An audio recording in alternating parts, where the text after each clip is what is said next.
Hello बच्चों, कैसे हैं आप लोग। आई होप आप सब बहुत बढ़िया होंगे और पढ़ाई भी अच्छी चल रही होगी। Welcome to the Torque Institute. I am Anu Gupta, your favourite physics faculty, जो आज आपको क्लास 9 का ग्रेविटेशन चैप्टर कराने वाले हैं। और आज किसकी बारी है? लेक्चर नंबर 3 की, जिसमें हमें अपना करना है अगला टॉपिक। अगला टॉपिक क्या रहेगा? आज की क्लास का टॉपिक है एक्सेलरेशन ड्यू टू ग्रेविटी। कुछ नया टॉपिक तो नहीं है। पहले हम ऑलरेडी मोशन में इसके बारे में बात कर चुके हैं। यस, इसकी वैल्यू क्या होती है और इसे किस तरह से यूज किया जाता है। तो अब मैम दोबारा से क्यों पढ़ना है? क्योंकि अब हम एक्सेलरेशन ड्यू टू ग्रेविटी को एक डिफरेंट पर्सपेक्टिव से देखेंगे।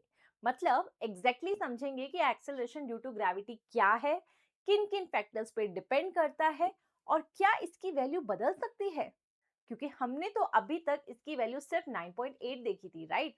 रिमेंबर? तो क्या इसकी वैल्यू अलग अलग जगहों पे, अलग अलग प्लैनेट्स पे अलग हो सकती है? तो उसी बारे में ये चैप्टर है। तो चलिए देखते हैं आज का lecture acceleration due to gravity पे। ओके, आइए तो बात करें आखिर एक्सेलरेशन ड्यू टू ग्रेविटी की। तो उससे पहले हम एक पॉइंट समझ लेते हैं। क्या पॉइंट? कि जब भी हमने देखा है किसी भी बॉडी पे अगर हम क्या लगा दें, फोर्स, है ना। जैसे मान लो ये जो बॉडी है ना, इस पे मैंने फोर्स लगा दिया। तो फोर्स लगाने से हमने देखा the body starts moving and in fact it is having the acceleration A. Notice किया था हमने। अच्छा, हमने फोर्स लगाया तो इसके पास क्या आ गया? एक्सेलरेशन ए। और कहीं ना कहीं हम इक्वेशन भी लिख पा रहे थे, एफ इक्वल्स टू एम। अब हम ये कह रहे हैं कि अगर ऐसा बोल दिया जाए, कैसा बोल दिया जाए कि लेट अस सपोज हमारे पास यहाँ पे है ना, अर्थ के ऊपर एक ऑब्जेक्ट है जिसका मास है एम। तो अर्थ क्या करेगी? अर्थ उसको अपनी तरफ अट्रैक्ट करेगी। ऐसा क्यों? क्योंकि हमने यूनिवर्सल लॉ ऑफ ग्रेविटेशन में ये बात पढ़ी थी कि अगर एक बॉडी के पास मास है और दूसरी बॉडी के पास भी क्या है? मास। हमारी अर्थ के पास भी तो मास है ना। तो वो आपस में एक दूसरे को करते हैं attract. So that means earth जो होगी वो इस बॉडी के को अट्रैक्ट करेगी, है ना, ये मास को अट्रैक्ट करेगी। तो this is something is the force applied by the earth. तो ध्यान से सुनना, हमने क्या बोला कि जब ये स्पेसिफिक हो जाए the force is applied by the earth, तो फिर हमने क्या किया ना, हमने बोला ठीक है, हमें पता है यानी कि ये जो फोर्स है किसने लगाया? अर्थ ने लगाया इस बॉडी पे। सो मास इनटू एक्सेलरेशन रहेगा, उसी फोर्स की वजह से बॉडी नीचे गिरती है। तो हमने कहा एक काम करते हैं ना यार, ये जो एक्सेलरेशन है तो क्यों ना हम इसे एक नया नाम दे दें। क्यों ना हम इसे एक्सेलरेशन ड्यू टू ग्रेविटी दे दें। बात समझ में आई? कि नॉर्मल केसेस में तो हमने ये पढ़ा है कि बॉडी पे जब फोर्स लगाते हो तो there is acceleration, that's true, उसको हम ए बोल देते हैं।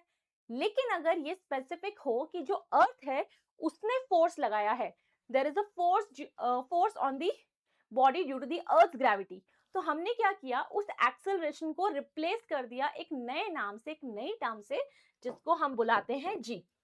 ये ध्यान रखना। बस इतनी सी बात है जो आपको ध्यान रखनी है। ठीक है, अंडरस्टूड?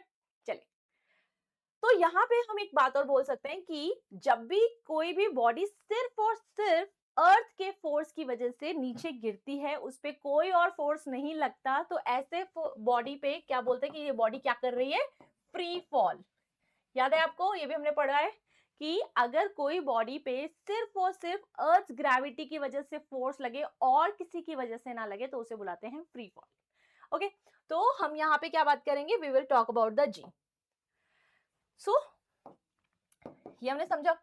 अब डिफाइन कर लेते हैं कि आखिर एक्सेलरेशन ड्यू टू ग्रेविटी को हम कैसे लिखेंगे, how we can define this. So acceleration for any object moving under the sole influence of gravity is called acceleration due to gravity. That's how you can define this. अब देखो हमने क्या क्या points यहाँ पे पढ़ लिए कि acceleration due to gravity is something which we denote with g. ठीक है तो ये एक्सेलरेशन ही, तो इसका मतलब इसकी एसआई यूनिट क्या हो जाएगी? क्या होती है एक्सेलरेशन की SI unit? Metre per second square. तो ये हो गई इसकी एसआई यूनिट। इसकी वैल्यू की बात करें तो हम कहते हैं अर्थ पे, specifically on the earth I am talking, okay, on the earth surface इसकी वैल्यू होती है 9.8 मीटर पर सेकेंड स्क्वायर। ठीक है, चलिए सीजीएस में बात करें। सीजीएस क्या होता है बेटा? सीजीएस स्टैंड्स फॉर, याद है आपको? बताया हुआ है ना आपको सीजीएस? बताओ। This is centimetre gram second, है ना। तो इसमें इसकी वैल्यू क्या होती है सीजीएस में, दिस इज 980 सेंटीमीटर पर सेकेंड स्क्वायर। वहीं एफपीएस, एफपीएस क्या होता है देखिए, एफपीएस में इसकी वैल्यू होती है फुट पाउंड सेकेंड, है ना। एफपीएस में इसकी वैल्यू होती है 32 फीट, 32 फीट पर सेकेंड स्क्वायर, ठीक है। मेनली हमको एक वैल्यू तो पक्का से याद होनी चाहिए, बाकी चाहे याद हो ना हो, कौन सी value, 9.8 metre per second square. Got it, understood. और बेटा इसमें हम और क्या पॉइंट ऐड कर सकते हैं कि एक्सेलरेशन ड्यू टू ग्रेविटी हमारी कैसी क्वांटिटी है, इट्स अ वेक्टर क्वांटिटी, क्योंकि एक्सेलरेशन वेक्टर है तो डेफिनेटली जी भी वेक्टर क्वांटिटी हो गया। समझ में आया, समझे। अच्छा एक बार ये दिमाग में आया आपके कि मैम जैसे आप बता रहे हो कि acceleration due to gravity on the earth surface 9.8 होता है, पर ये एक्चुअली में पता कहां से चला, हमें कैसे पता it's value is 9.8 metre per second square. तो ये जो चैप्टर मैंने आपको बोला था ना, इस चैप्टर में हम एक्सेलरेशन थोड़ा डिफरेंट पर्सपेक्टिव से देखने वाले हैं। तो अब हम ये पता करेंगे आखिर ये वैल्यू कहां से आई, ठीक है ना, ये वैल्यू कहां से आई और क्या ये वैल्यू कांस्टेंट है, क्या ये वैल्यू बदल भी सकती है, वही हम देखते हैं। चलिए, तो इसके लिए what I am going to do, I am going to consider the earth here, ठीक है ना। चलिए यहाँ पे हम मान लेते हैं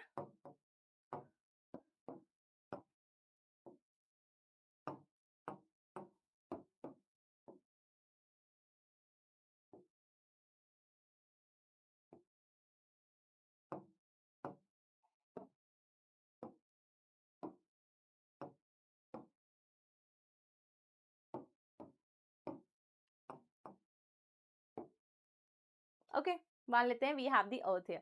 अब let us suppose this earth is having mass m, ठीक है, और इसका रेडियस कितना है, capital R. Now let us suppose I have a body very near to the earth surface, बहुत पास में एक बॉडी है स्मॉल m की अर्थ सरफेस के बहुत पास में, ठीक है। अब सोचो, अब एक तो हम ये बात बोल सकते हैं कि जैसा कि हमने क्या पढ़ा है universal law of gravitation, so एक तो हम ये समझ पा रहे हैं कि according to universal law of gravitation हम क्या बात बोल सकते हैं कि अर्थ के पास भी मास है और वो छोटी सी बॉडी है उसके पास भी मास है, so that means they are going to attract each other. Yes, अब ये जो है ना बॉडी, ये अर्थ सरफेस के बहुत पास में है या ऑन द अर्थ सरफेस ही है, आप ऐसा भी कह सकते हो। तो इसीलिए अब हम यहाँ पे फोर्स का क्या फॉर्मूला लिख सकते हैं, the force acting on this small body will be GMM by r square. Yes, अच्छा एक और चीज आपको ध्यान होगी, हमने एक और बात की हुई है कि जब भी कोई बॉडी अर्थ सरफेस पे होती है तो अर्थ क्या करता है, उसको नीचे खींचता है अपनी तरफ कुछ फोर्स से ना, अभी हमने बात किया था that the force will be acting on this and that force is equals to mg. Yes, so now we know that there is one more force which we can write here, force acting on body due to earth's gravity भी बोल सकते हैं, due to earth's gravity, है ना। तो वो कितना हो गया देखा जाए तो F equals to mg। तो अगर हम ध्यान से सोचें तो ये जो पहले वाला फोर्स है और ये जो दूसरे वाला फोर्स है, actually these two forces are same only, है ना, सेम ही तो है फोर्सेस। तो इसका मतलब we can compare equation 1 and 2, yes we can do that. तो चलिए बेटा करते हैं compare equation 1 and 2। Equation number 1 देखिए क्या है, this is GMM by r square and second is m into G. Yes, ठीक है।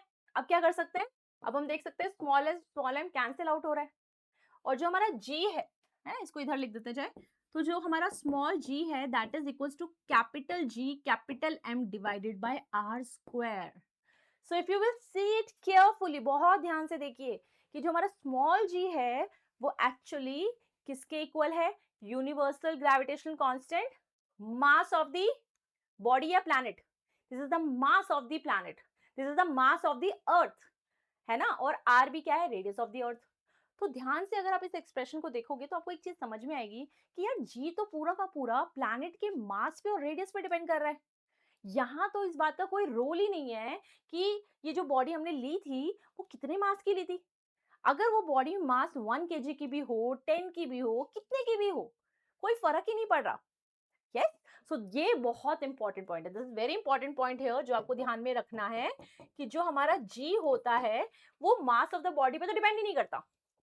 सही बात है, यानी कि सभी बॉडी सेम जी के साथ नीचे गिरेंगी अगर अगर उस पर सिर्फ अर्थ ग्रेविटी लग रही है, कोई फ्रिक्शन वगैरह नहीं होना चाहिए, दैट्स द पॉइंट। ठीक है ना, तो चलिए इस पॉइंट को समझते हैं। तो हमने क्या लिखा, the acceleration due to gravity g for any planet, है ना, g for any planet is directly proportional to mass of the planet and inversely proportional to square of the radius of the planet. वो इस बात पे depend कर रहा है, देख सकते हैं आप, है ना। और यही मैं ये भी पॉइंट लिख देती हूँ कि g is independent to the mass of object, है ना, जो मास m है स्मॉल वाला उस पर डिपेंड नहीं करता है। गॉट इट, समझ में आया। अच्छा मैम ठीक है, हमें एक्सप्रेशन तो समझ में आ गया, पर आपने तो हमें बोला था ना कि आप 9.8 वैल्यू निकाल के दिखाओगे। यस, तो चलिए वही वैल्यू निकाल के देखते हैं अब। तो देखो इधर, so g is capital G into M divided by R square. तो बेटा ये करने के लिए ना हमें क्या क्या रिक्वायर्ड होगा, क्योंकि हम स्पेसिफिकली अर्थ की ग्रेविटी पता करने की, अर्थ की एक्सेलरेशन पता करने की कोशिश कर रहे हैं, एक्सेलरेशन ड्यू टू ग्रेविटी, इसीलिए we require mass of earth. And you know what, mass of the earth पता है कितना ह्यूज है, कितना ह्यूज है, दैट इज 6 इंटू 10 की पावर 24 kg। इमेजिन, कल मैंने आपको पढ़ाया था ना 10 की पावर 24 का मतलब 100000024 टाइम्स 0, इतना ज्यादा है मास ऑफ द अर्थ। वहीं अगर हम रेडियस ऑफ अर्थ की बात करें, so that is 6400 kilometres. But ma'am kilometres में मत लिखो क्योंकि हमको तो मीटर में चाहिए ना ऐसा यूनिट के हिसाब से, तो हम इसको कन्वर्ट करके लिख लेते हैं 6.4 इंटू 10 की पावर 6 मीटर्स। करेक्ट, ठीक है। चलो अब हमारे पास वैल्यूज आ चुकी हैं, तो ये लिख लेते हैं हम। कैपिटल जी की value we already know, that is 6.67 into 10 की पावर -11। मास डाल दीजिए अपॉन 6.4 इंटू 10 की पावर 6 का स्क्वायर। तो ये वैल्यूज जब हमने इसमें पुट करी, है ना, मास ऑफ द अर्थ की, रेडियस ऑफ द अर्थ की, ये वैल्यूज आप याद रख लेना, ठीक है, बार बार काम आती ही रहती हैं, तो ये वैल्यूज याद कर लो तो बेटर है ना। तो ये जब हमने सॉल्व किया ना, we are getting what, we are getting g equals to 9.8 metre per second square. Yes, तो यहां से हम बोल सकते हैं कि हमने एक्सेलरेशन ड्यू टू ग्रेविटी हमने निकाल लिया, and specifically this is for the earth planet. हमने किसी और की बात नहीं की है, हमने अर्थ की वैल्यूज ली हैं, मास लिया है, रेडियस लिया है, तो उसके लिए ये हो जाएगा। तो मैम इस हिसाब से तो देखा जा रहा है, देखा जाए अर्थ का मास अलग था, अर्थ का रेडियस अलग है बाकी प्लैनेट से, तो इसलिए जी की वैल्यू ये आई है। तो इसका मतलब हर एक प्लैनेट की वैल्यू जो होगी जी की वो अलग आएगी। हाँ बिल्कुल, अगर हम मून की बात करें तो मून की एक्सेलरेशन ड्यू टू ग्रेविटी अर्थ से अलग होती है, एंड इनफैक्ट वो कितनी होती है, 1/6, है ना। The acceleration due to gravity on the moon is 1/6 times of the earth, यानी कि वहां पे हमें कैसा फील होगा, लाइट फील होता है ना, हल्का फील होता है, एक्सेलरेशन ड्यू टू ग्रेविटी थोड़ी कम लगती है। उसी तरह से अगर हम ह्यूज प्लैनेट्स की बात करें, जैसे कि हम जुपिटर का एग्जांपल ले लें, तो जुपिटर का तो मास बहुत ज्यादा है, राइट, तो इस वजह से उसका एक्सेलरेशन ड्यू टू ग्रेविटी भी बहुत ज्यादा होता है, जुपिटर की जो अट्रैक्टिव फोर्स होता है ना वो बहुत ज्यादा लगता है। ठीक है ना, you understood this point, okay, ठीक है, यहाँ तक क्लियर है, किसी को दिक्कत, इतना समझ में आया, ओके। तो देखो यानी कि यहाँ से ना हमें ना एक एक्सप्रेशन ध्यान रखना है विच इज वेरी इंपॉर्टेंट, कि g क्या होता है, gm/r², ये ध्यान रखोगे, ठीक है, ओके। अब ना कई बार क्या होता है ना, आपको ना छोटे मोटे ऐसे क्वेश्चन आ जाते हैं, जैसे कि ऐसा क्वेश्चन आ गया, लेट अस सपोज कि अगर मान लो एक प्लैनेट है, कोई डिफरेंट प्लैनेट है, उसका जो मास है वो अर्थ के मास से, है ना, 4 टाइम्स है, ऐसा लिख देते हैं 4 टाइम्स, है ना। और उसका जो रेडियस है, नए वाले प्लैनेट का जो रेडियस है वो अर्थ के रेडियस के 2 टाइम्स है। ऐसा क्वेश्चन आ गया तो आपसे पूछ लिया ये बताओ वो जो प्लैनेट है ना उसका एक्सेलरेशन ड्यू टू ग्रेविटी क्या होगा। ठीक है, तो हम क्या कह सकते हैं, अच्छा इस तरह का क्वेश्चन आएगा तो मैम हमने तो कर रखे हैं ऐसे क्वेश्चन, ऐसे कुछ नया तो नहीं है, वी कैन डू दैट। कर सकते हो आप, बिल्कुल कर सकते हो। कैसे कर सकते हो, देखो जैसे आपने लिखा GP equals to G M P by R P square, this is the formula for the new planet, right. Capital G तो सेम ही रहेगा। अब देखो जहां पे हम बात कर रहे हैं मास ऑफ प्लैनेट की तो उसकी जगह पे बेटर है क्या डाल दो 4m, रेडियस ऑफ प्लैनेट की वहां पे क्या डाल दो 2r का होल स्क्वायर। ठीक है, फिर मैंने आपको क्या बताया था, जो आपने एक्स्ट्रा डाला है, जो जो भी एक्स्ट्रा डाला है पहले तो उसको बाहर निकालो। जैसे ये 4 डाला एक्स्ट्रा, 2 का स्क्वायर, 4 यहां आ गया बाहर, तो बचा कितना gm बाय आर स्क्वायर। 4 बाय 4 is 1, gm by r square किसके इक्वल है, g के इक्वल है। सो दैट मीन्स हमें यहाँ से क्या समझ में आया है कि जो नया वाला प्लैनेट है उसका एक्सेलरेशन ड्यू टू ग्रेविटी भी सेम होगा अगर ये कंडीशन दी गई है ना। अगर ये कंडीशन दी गई है तो सेम होगा। यहाँ तक क्लियर है। चल अब मैं आपसे ऐसा एक और क्वेश्चन पूछ लूं, है ना, कॉन्फिडेंस आ गया ना अब। चलो एक और क्वेश्चन पूछ लेते हैं, जैसे नया वाला जो मास ऑफ द प्लैनेट है वो अर्थ के मास से कितना है 3 टाइम्स, डिवाइड बाय मतलब 1/3 टाइम्स। ठीक है, और रेडियस ऑफ द प्लैनेट कितना है, that is twice of radius of earth. ये कंडीशन गिवन है। चलो ट्राई करो, निकाल के दिखाओ। Everyone try this question. Done. So gp equals to gmp by rp square. First of all we will write like this. अब क्या बोला था मैंने, मास ऑफ प्लैनेट की जगह पे आप क्या डाल सकते हो, m/3। rp की जगह पे क्या डाल सकते हो, 2r का होल स्क्वायर। जो एक्स्ट्रा है उसको बाहर निकाल ले, देखो क्या है एक्स्ट्रा, 3 है एक तो, और बेटा ये क्या हो जाएगा, 2 2 4, 4 को 3 से मल्टीप्लाई करो 12, तो कितना आएगा 1/12 gm बाय आर स्क्वायर, है ना। और ये हमारा किसके इक्वल है, अर्थ ग्रेविटी के इक्वल है। सो यानी कि आंसर क्या हो जाएगा, g/12।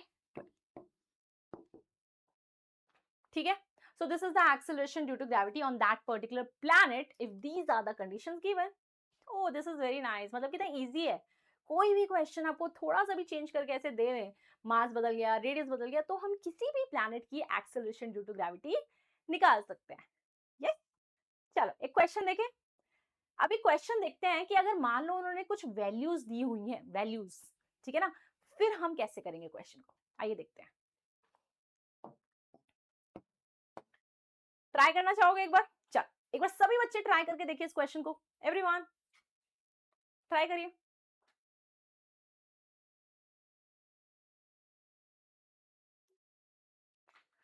चलिए बताइए कमेंट्स में मुझे कि आपका क्या आंसर आया है, देखते हैं किस बच्चे ने दिया है correct answer. Option A, B, C, D, बताइए बताइए कौन सा है करेक्ट।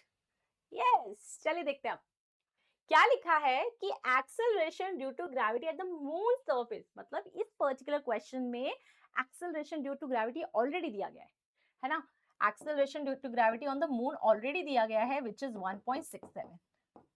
ठीक है, अब क्या बोला है, रेडियस ऑफ द मून भी गिवन है, बहुत ही बढ़िया, रेडियस ऑफ मून भी गिवन है ना। मुझे तो लग रहा है काफी कुछ गिवन है क्वेश्चन में, but this is something in,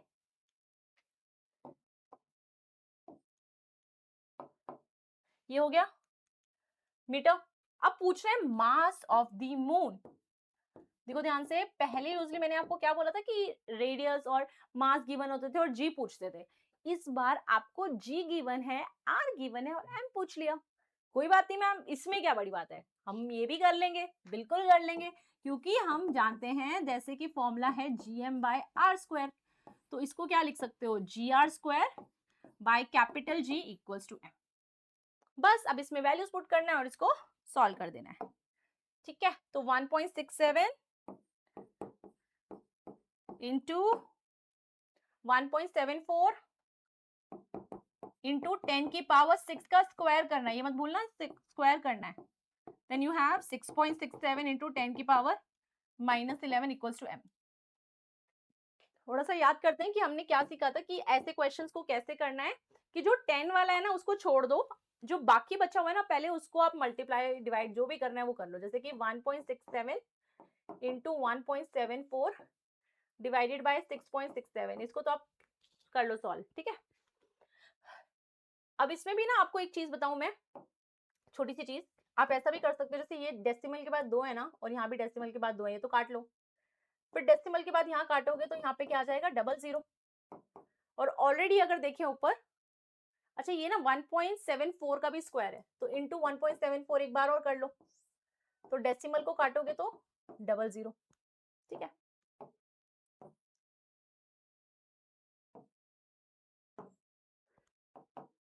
चलो आगे देखें, समझ में आ गया इतना कि हमने क्या किया, 1.67 एज इट इज, 1.74 का भी स्क्वायर है तो 1.74 इंटू 1.74 डिवाइड बाय 6.67। तो मैंने क्या बोला, ये डेसिमल, ये वाला डेसिमल काट दो, ये डेसिमल काटोगे तो नीचे डबल जीरो, ये डेसिमल काटोगे तो डबल जीरो। यहाँ देखो 6 2 सा 12, तो 10 की पावर 12 और यहाँ पे क्या है नीचे 10 की पावर -11 इक्वल्स टू m, ठीक है ना। अब इसको आप सॉल्व कर लो, मल्टीप्लाई और डिवाइड, बाकी बचे हुए टर्म में हम क्या कर लेंगे, है ना, जैसे आपने कर लिया, तो ये बाकी बचे में क्या कर लेंगे, 10 की पावर 12 -11 ऊपर जाएगा +11, इसको क्या लिखोगे, 10 की पावर 2 +2 है ऊपर जाके -2, इसका भी 10 की पावर 2 ऊपर जाके -2। मतलब मैं अगर आपको ये बता रही हूँ कि इसको आप ऐसा सॉल्व कर रहे हैं तो ये क्या बन गया, 12 + 11 कितना हो जाएगा, 33, sorry 23, 23 -2 will be 21, -2 will be 19, है ना। तो कुछ इस तरह से आप सॉल्व करेंगे, फिर ऑप्शंस में देख लो कौन से वाला आपका मैच करेगा। तो आपको क्या करना है, 10 की पावर 19 के साथ आपकी कोई टर्म आएगी, लेकिन इसमें 10 की पावर 19 ऑप्शन नहीं है, तो उसको उस हिसाब से चेंज करके you can mark this answer. So 7.58 into 10 की पावर 22 kg आंसर एकदम करेक्ट होगा।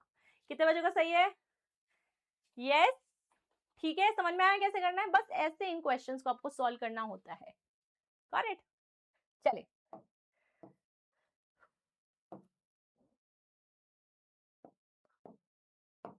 अब देखो एक और चीज बताती हूँ मैं आपको। अब ना जैसे हम लोगों ने ये वाला जो एक्सप्रेशन लिखा है, this one we have written in terms of what, in terms of mass, पर ऐसा जरूरी नहीं है हर बार आपको मास की फॉर्म में ही चीजें गिवन हो, sometimes it's given in the form of density also, yes, है ना, डेंसिटी की फॉर्म में भी चीजें गिवन हो सकती हैं कि हमारे पास एक प्लैनेट है जिसकी डेंसिटी इतनी है, तो उसका एक्सेलरेशन ड्यू टू ग्रेविटी बताइए।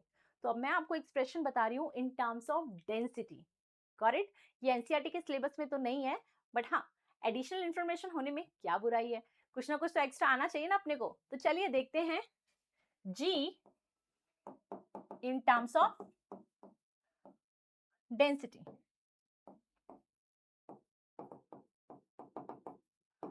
रो, ठीक है ना, डेंसिटी को मैं रो से रिप्रेजेंट कर रही हूँ यहाँ पे, ठीक है, इसको बेटा रो बोलते हैं, ये सिंबल होता है रो, ऐसे बनाते हैं इसको, है ना, ऐसे पी जैसा होता है थोड़ा सा, इस तरह से आपको बनाना होता है, ये दिस इज रो। चल अब देखो इसको कैसे कर सकते हैं, here we can say that as we know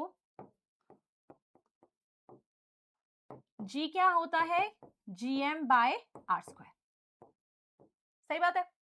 अब मैं आपको क्या कह रही हूँ, we know the density of the planet, let us suppose मेरे पास यहाँ पे ये प्लैनेट है और we know the density of this, that is rho, ठीक है, इसका रेडियस है r एंड मास है m।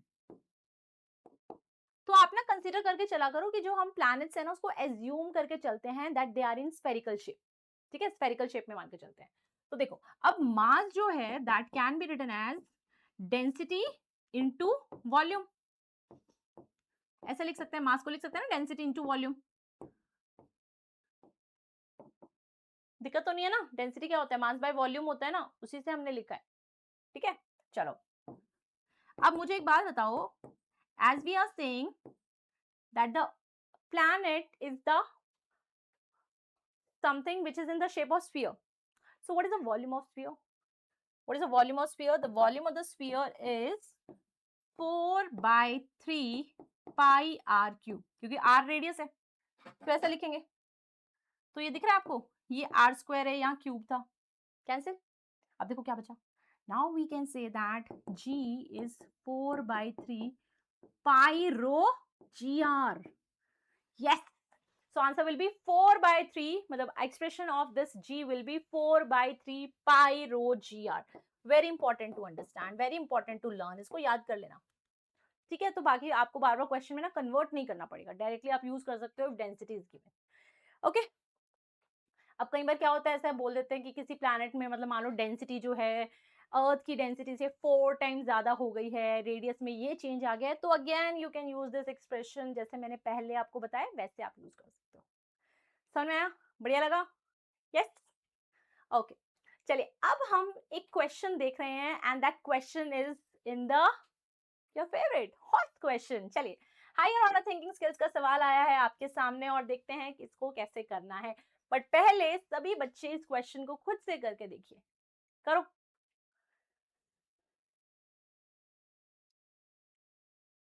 क्या गिवन है? अब गिवन ये है कि हम ये मान के चलेंगे कि जो हमारा अर्थ है वो किससे बना हुआ है, that's made up of lead having relative density 11.3। देखिए यहाँ पे क्या गिवन है, रिलेटिव डेंसिटी गिवन है 11.3। तो उसने बोला acceleration due to gravity on the earth surface क्या होगी, बाकी इंफॉर्मेशन भी गिवन है। तो सबसे पहले तो बेटा इस क्वेश्चन में हमको ये स्ट्राइक करना चाहिए, क्या स्ट्राइक करना चाहिए कि यहाँ पे ना अभी मैम ने ना एक फॉर्मूला लिखवाया था, वो हम लोग यूज कर लेंगे। 4/3 पाई रो जी आर शायद यूज कर सकते हैं, है ना, जिसमें हम लोग जानते हैं पाई इज 3.14। डेंसिटी, क्या मैं रिलेटिव डेंसिटी 11.3 डायरेक्ट यूज कर लूं? No, we can not use that, वो रिलेटिव डेंसिटी है, डायरेक्टली डेंसिटी नहीं है ना। तो डेंसिटी हमें थोड़ा ढूंढना पड़ेगा। बाकी जो इंफॉर्मेशन है उसके हिसाब से हम यहाँ पे चीजें डाल सकते हैं, ठीक है।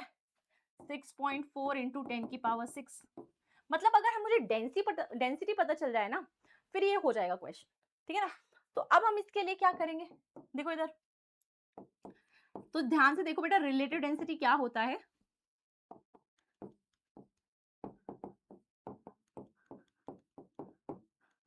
This is what density of material. जैसे आपको किसी भी बॉडी का डेंसिटी निकालना है तो आप लिखोगे यहाँ पे उसकी डेंसिटी, ठीक है ना। ये हो गया relative density of the material. तो आपको किसी भी मटेरियल की रिलेटिव डेंसिटी की बात करें तो वो किसके इक्वल होता है, density of material upon density of water, and that too at 4 degree Celsius. मतलब अगर स्पेसिफिकली अगर हम पूछें कि डेंसिटी कितने टेम्परेचर पे, तो 4 डिग्री सेल्सियस टेम्परेचर पे जो पानी की डेंसिटी पाई गई, 4 डिग्री सेल्सियस पे जो पानी की डेंसिटी पाई गई, वो डेंसिटी यहां डालते हैं, ठीक है। अब देखो यहां पे हमें relative density of material given है, रिलेटिव डेंसिटी ऑफ दी क्या गिवन है, earth, which is 11.3, is it? Yes, 11.3। और हम क्या चाहते हैं, डेंसिटी ऑफ मटेरियल निकालना, मतलब रो निकालना चाहते हैं। और डेंसिटी ऑफ वाटर कितना होता है, ये थोड़ा आप याद कर लेना, ओके। डेंसिटी ऑफ वाटर होता है 1000, है ना। डेंसिटी ऑफ वाटर होता है 1000 kg पर मीटर क्यूब, ठीक है। ये याद करना ही पड़ेगा क्योंकि वैसे भी आपको आगे काम आएगा, ठीक है। चल, तो अब इस हिसाब से रो क्या हो गया, रो हो गया 11.3 इंटू 1000। अब ये जो रो है ना, ये आपको ऊपर डालना है, ठीक है ना। ये रो को आप ऊपर डालेंगे एंड मल्टीप्लाई करेंगे, जैसे मैंने आपको बताया, फिर 3 से डिवाइड करेंगे। इसको सॉल्व करके आपका आंसर कितना आ जाएगा, you will be getting 22.21। Yes, आपका भी ये आंसर था, 22.21 इज द करेक्ट वन, ठीक है। ऐसे ही सवाल हो जाएगा। सो ये हमने बात करी about the acceleration due to gravity. Acceleration due to gravity के वो छोटे छोटे सवाल जरूर बनते हैं, जैसे कि हमने मोशन चैप्टर में देखे थे, like v equals to u plus G T, है ना। वो वाले क्वेश्चंस हम लोग ऑलरेडी मोशन में कर चुके हैं। थोड़ा सा आपको मैं यही सजेस्ट करूंगी, अगर आपको उस टाइप के लेक्चर्स क्वेश्चंस देखने हैं तो आप मोशन चैप्टर में जाके देखिए, हमने डिटेल में वो सब पढ़ा है ना। कुछ नई जो चीजें हमने ग्रेविटेशन चैप्टर के हिसाब से देखनी थी वो ये सारी चीजें हैं, राइट। पर क्या एक्सेलरेशन ड्यू टू ग्रेविटी यहाँ खत्म हो गया है? नहीं, ध्यान से सुनिए। मैंने आपको बोला था कि acceleration due to gravity is something, its value is 9.8 metre per second square on the earth surface. But what about other places? क्या वो सेम होगा? No, it will be different at different places. ठीक है ना? तो यही हम लोग को अगले लेक्चर में देखना है कि किन किन फैक्टर्स पे एक्सेलरेशन की वैल्यू डिपेंड करती है, कहाँ इसकी वैल्यू ज्यादा हो सकती है और कहाँ कम। तो चलिए अपने नए नेक्स्ट लेक्चर में मिलेंगे, उसमें हम लोग ये सब की स्टडी करने वाले हैं। ठीक है ना? एक्सेलरेशन ड्यू टू ग्रेविटी किन किन फैक्टर्स पे डिपेंड करती है, और इसी के साथ हम पढ़ेंगे मास और वेट के बारे में। राइट? तो चलिए मिलते हैं अपने नेक्स्ट लेक्चर में। Till then take care of yourself, और जरूर से अच्छे से क्वेश्चंस की प्रैक्टिस करें ताकि फिजिक्स आपका स्ट्रांग हो जाए और भी ज्यादा। Thank you everyone.